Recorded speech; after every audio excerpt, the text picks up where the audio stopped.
তাহলে কি পড়ছিলাম, ট্রিজ আর আওয়ার ফ্রেন্ড, গাছরা হলো আমাদের বন্ধু। সি ওপেন্ড হার বুক, সে তার বইটি খুলেছিল। সি ওপেন্ড হার বুক, সে তার বইটি খুলেছিল। তারপরে বলছে দে লাভ দেওয়ার স্কুল, তারা তাদের স্কুলকে ভালোবাসে, মানে বিদ্যালয়কে ভালোবাসে। আই এম পায়েল, আমি হলাম Payel. It is my bag, এটা আমার ব্যাগ বা থলি। You and your sister sing very well, তুমিও তোমার বোন খুবই ভালো গান গাও। ঠিক আছে, এরপরে দেখো the underline word refer to hmm the things or person belong, মানে নিচের দেওয়া দাগ দেওয়া শব্দগুলি বোঝায় জিনিসটা কার। এবারে আমরা অন্য পেসেজে চলে যাব।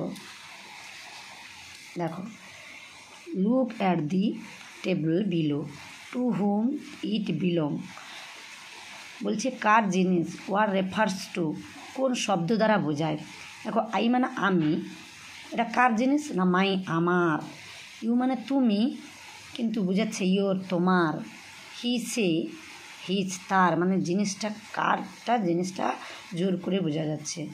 সি মানে সে, হার মানে তার, দে মানে তারা, দেয়ার মানে তাদের, ইট মানে এটা, ইটস মানে এটার, উই মানে আমরা, আবার মানে আমাদের, আমাদের এই জিনিসটা কি, আমার এই জিনিসটা, এই যে কার জিনিস কোন শব্দ দ্বারা বোঝায় সেটা এখানে আলোচনা করে দিলাম। এখানে একটা জিনিস মোস্ট ইম্পর্টেন্ট জিনিস থেকে গেল, এটা হচ্ছে হি মানে সে। এই যে হি মানে সে, এখানে আমরা কেবলমাত্র পুল্লিঙ্গ মানে মেসকুলাইন জেন্ডারের ক্ষেত্রে বসাবো, মানে পুল্লিঙ্গের ক্ষেত্রে আমরা হি বসাবো। আর সি হচ্ছে কি ফেমিনাইন জেন্ডারের ক্ষেত্রে, মানে স্ত্রীলিঙ্গের ক্ষেত্রে আমরা সি বসাবো। আর হার বসাবো সেই স্ত্রীলিঙ্গের ক্ষেত্রে। আর হির জায়গায় যখন হি থেকে হিজ হয় তখন কিন্তু আমরা পুল্লিঙ্গর ক্ষেত্রে বসাই। এবারে আমরা চলে যাব অ্যাক্টিভিটি 7-এ। Fill in the blanks with the word given in the right hand column of the above box, one is done for you. কি বলেছে না, অপরে বাক্সের ডান দিকে, রাইট মানে ডান দিকে সারির শব্দগুলি দিয়ে শূন্যস্থান পূরণ করতে বলেছে। ঠিক আছে, এবারে একটা আমি শূন্যস্থান পূরণ করছি। We used to go to park with dash grandfather. দেখো, আমরা সাধারণত দাদুর সঙ্গে কী করি, পার্কে যেতাম না, আমরা সাধারণত দাদুর সঙ্গে পার্কে যেতাম।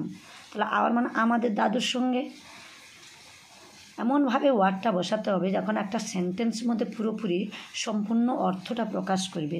সেইভাবে আমরা কি করব, আমরা প্রোনাউনগুলো বসাবো।